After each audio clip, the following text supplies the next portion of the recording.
बिस्मिल्लाहिर्रहमानिर्रहीम। अस्सलाम वालेकुम। हम अपने YouTube चैनल इन्फॉर्मेटिव टीवी पर आपको खुशामदीद कहते हैं। जिसने अभी तक हमारा चैनल सब्सक्राइब नहीं किया वो हमारा चैनल सब्सक्राइब कर ले, शुक्रिया। आज जैसा कि आपको पता है 15 जुलाई है। ठीक आज से 4 साल पहले 2016 में तुर्की में फ़ौजी बगावत हुई। आज हम बात करेंगे उस वाक़े के बारे में, मगर उससे पहले तुर्की की तारीख़ के बारे में जानना बहुत ज़रूरी है। तुर्की इस्लामी ममालिक का एक अहम मुल्क है जिसमें तकरीबन 12 करोड़ आबादी है और 78 लाख से ज़्यादा इसका रकबा है। अगर इसकी तारीख़ देखी जाए तो इसकी तारीख़ बहुत ही पुरानी है। 6ठी सदी ईस्वी में मंगोल से तुर्की यहाँ पर आए। फिर 8वीं सदी में यहाँ पर इस्लाम फैलना शुरू हुआ और खिलाफत अब्बासी के बाद खिलाफत उस्मानिया की बुनियाद डाली।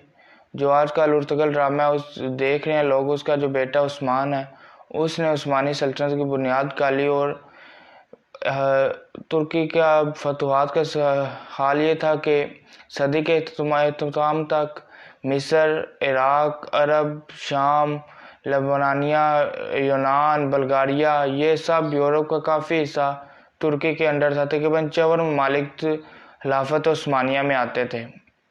मगर उसके बाद जब तुर्की का ज़वाल शुरू हुआ तो 1912 तक यूनान, बल्गारिया, अल्बानिया, बोस्निया वगैरह ये तुर्की से अलग हो चुके थे।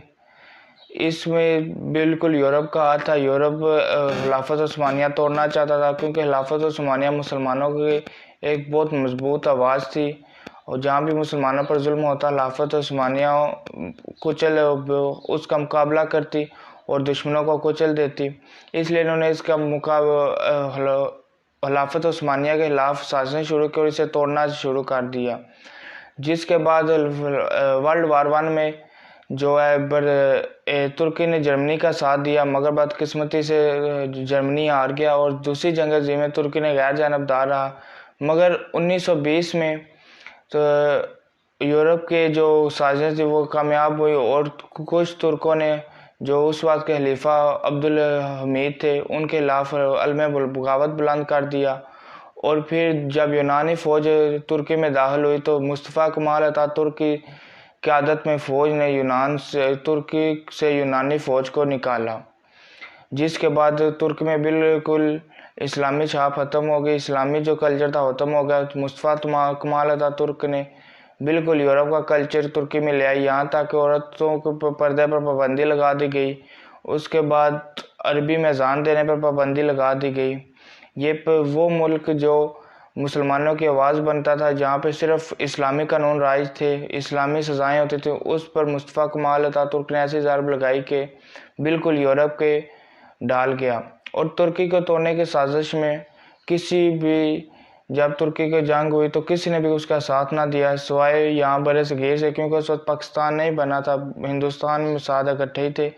तो बरसगीर से यहाँ से लोग गए, यहाँ से लड़े, जिसकी मिसाल आपने चंद दिन पहले शायद मीडिया में सुनी हो। कुछ जैसा कि आपको पता है कि तुर्की बहरी जहाज़ बहुत अच्छे बनाता है, तो इस सिलसिले में उसने एक पाकिस्तान के लिए बहरी जहाज़ बना रहा है।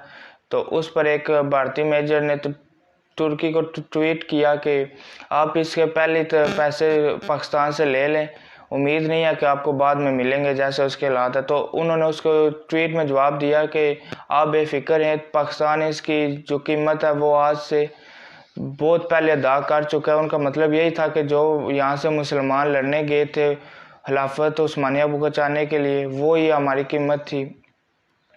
जिसके बाद भारतीयों को बहुत शर्मिंदगी हुई। और अब जब 15 जुलाई 2016 को जब तुर्क सदर रेजब तैयब एर्दोगान 2003 में सदर बने तो 2000 अभी तक वो मुसलसल सदर हैं और उन्होंने इस्लामी रियासत दोबारा बनाने की कोशिश की। इस सिलसिले में कुछ दिन पहले आपको पता है कि एक जो पहले था चर्च था, फिर उसको म्यूज़ियम बनाया गया, मस्जिद बनाया गया, फिर उसको मंदिर म्यूज़ियम बना दिया गया मुस्तफ़ा कमाल अतातुर्क ने। और जो तुर्की को बिल्कुल यूरोप के तरफ ले जाने में बहुत सा किरदार उस मुस्तफ़ा कमाल के अलावा वहाँ का जर्नेलों और उसके बाद अदलिया का भी था। मगर जब 2003 में सदर तैयब एर्दोगान बने सदर, तो उन्होंने वो एक सबको पता का ये एक इस्लामी स्टूडेंट है, इन्होंने मदरसे से पढ़ा, ये तुर्की में दोबारा इस्लाम लाना चाहेंगे। उसी सिलसिले में अमेरिका, इसराइल और दीगर यूरोप ममालिक ने तुर्की के खिलाफ साजिशें तेज़ कर दी और इसे तोड़ना चाहा, मगर अल्हम्दुलिल्लाह तुर्की तरक्की करता गया। और हालांकि तुर्की पे बहुत सी पाबंदियाँ आज भी हैं, जैसा कि आपको माहिदा अल-आज़म के बारे में पता होगा, इंशाल्लाह उसमें भी वीडियो बनाएंगे।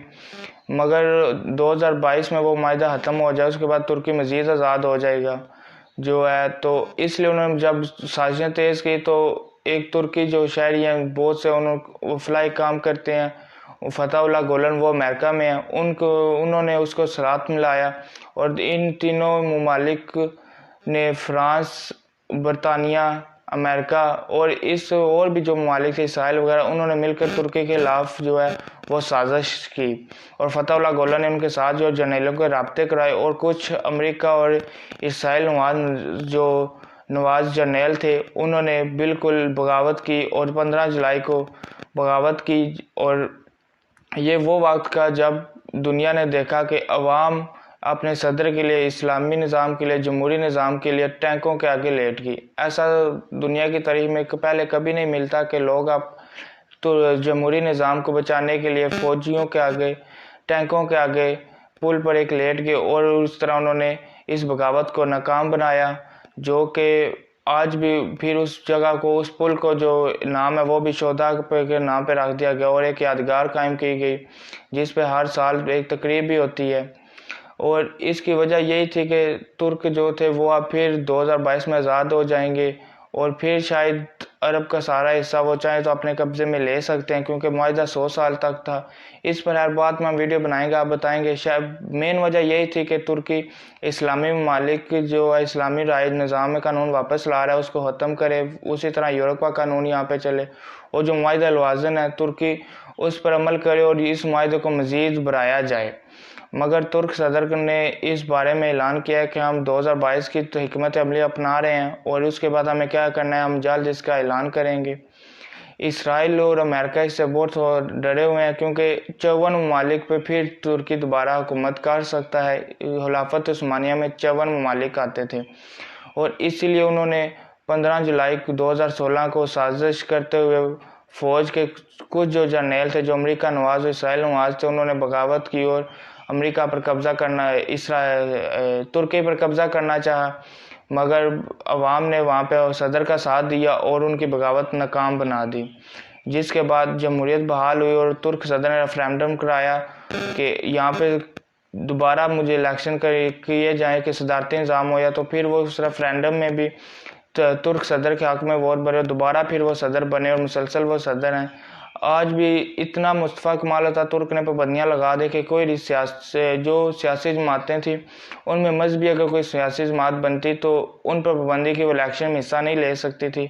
अगर वो बेस बदल कर मतलब सियासत में आते, अपनी पार्टी का नाम चेंज करके आते, मगर फिर भी उससे उन पर पाबंदी लगा दी जाती। इसलिए तैयब उर्दुगान जब सदर बने तो ये एक मदरसे के तालिब इल्म है, मदरसे में पढ़े हुए हैं, इन इस्लामी निज़ाम से जो है लगाव था, इसलिए उन्होंने इस्लामी निज़ाम की तरफ कदम बढ़ाए। और इससे पहले तुर्की की हालत बहुत ख़राब थी, पाकिस्तान से भी बदतर के हालात हैं, मगर आज तुर्की तरक्की याफ्ता ममालिक के साथ में खड़ा है। और इंशाल्लाह ऐसे ही तुर्की तरक्की करता रहेगा, और पाकिस्तान और तुर्की साथ साथ रहेंगे, भाई हुए हैं दोनों। और तुर्क सदर ने पाकिस्तान को अपना दूसरा घर भी कहा है।